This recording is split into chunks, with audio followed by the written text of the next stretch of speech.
মন কেড়েছে যদি একটু জানতে চাই। আসলে এটা ছিল জাহিদ হাসানের একটা ওয়ার্কশপ শো। আপনি বলছেন চঞ্চল, ভাইয়া বলছেন জাহিদ হাসান। আমি ওনার ফ্যান তো অবশ্যই ওকে, ঠিক আছে, থ্যাংক ইউ। আপু কেমন ছিল? সবার অভিনয় অনেক সুন্দর হয়েছে, থ্যাংক ইউ। কেমন ভালো হয়েছে?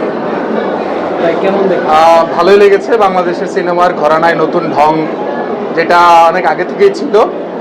তবে নির্মাণের ক্ষেত্রে পরিচালককে হয়তো আরেকটু উত্তেজনার দিকে মনোযোগ দেওয়া উচিত, যেটা হইলে আসলে দর্শককে ধরে রাখা যায়। প্রথম হাফে দর্শককে ধরে রাখার একটা চেষ্টা থাকলো, সেটা আসলে কার্যকরী ছিল না। কিন্তু সেকেন্ড হাফে সিনেমা ভালো ছিল। সেক্ষেত্রে ঘরানাটা ভালো, সবাইকে নিয়ে দেখা যায়, পরিবারকে নিয়ে দেখা যায়, দুর্দান্ত সিনেমা। তবে নির্মাণের ক্ষেত্রে আরেকটু টাইট, আরেকটু উত্তেজনা ধরে রাখা যায়। Thank you. কত দিবেন আসলে 10 আউট অফ 10 যদি জিজ্ঞেস করি? 10 আউট অফ 9। কার উপরে একটু মুগ্ধ করেছে? আমার জাহিদ হাসানের মুভিটাই। আপনি পরিবার সহ এসেছেন? হ্যাঁ, একটু যদি জানতে চাই কারা আছে আসলে পরিবারের সদস্য? এখানে আমার আন্টি আছে। একটু আসবেন সামনে প্লিজ। হ্যাঁ, ভালো লাগছে না তোমার আর কোনো পরিবার নিয়ে এসেছেন নিশ্চয়ই। কেমন উপভোগ করলো আসলে পরিবার? ভালো ছিল আসলে। একদম কাস্টিং এ ভরা দেখলাম যে সবার। হ্যাঁ, ওনারা আসছেন। আবার প্লাস পয়েন্ট ছিল হচ্ছে যে আমাদের ছোটবেলার ঈদের অনেক মেমোরিজ ওনারা রিভাইভ করছেন।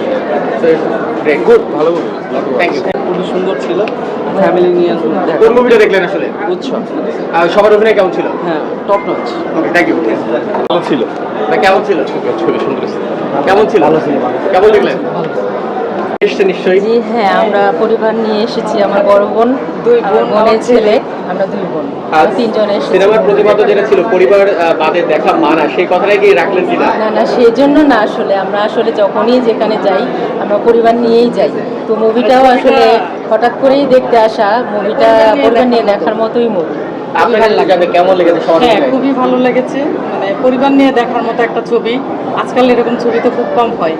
কত বছর পর আসলে আসলেন? প্রায় 7 বছর পর, 6-7 বছর পরেই আসলে। কেমন লাগছে এসে? হ্যাঁ, ভালো লাগছে, খুবই ভালো লাগছে। কেমন লাগলো সিনেমা? না, আসলে আমরা তো যেমন সাকিব খান বা এই টাইপের মুভি আমরা দেখে অভ্যস্ত, ইয়াং জেনারেশন।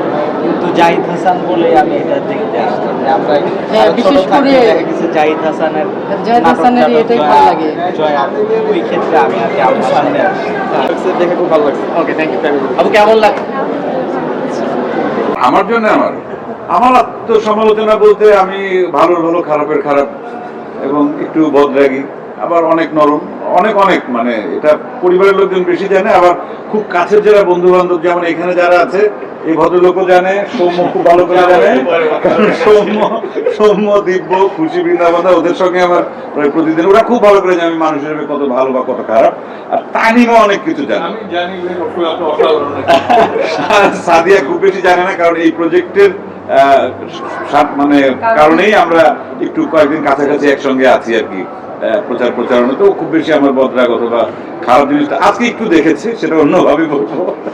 আর এই লায়ন সিনেমাতে আজকে আমরা এখানে আসছি সবাই এই ছবিটার প্রচারের জন্য, প্লাস এখানকার যারা দর্শক, কারণ এই দর্শকরা যখন 2 ঘন্টা 2.5 ঘন্টা একটা সিনেমা দেখে, তারপর শোটা শেষ করার পর যখন দেখে যে এতক্ষণ যাদেরকে পর্দায় দেখলাম তারা সামনে দাঁড়িয়ে আছে, এটা হচ্ছে দর্শকদের প্রতি আমাদের একটা রেসপেক্ট, ভালোবাসা।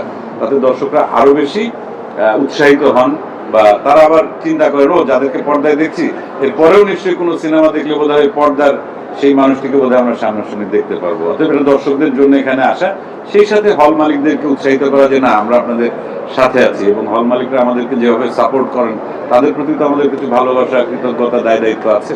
এই সব কিছু মিলেই আমি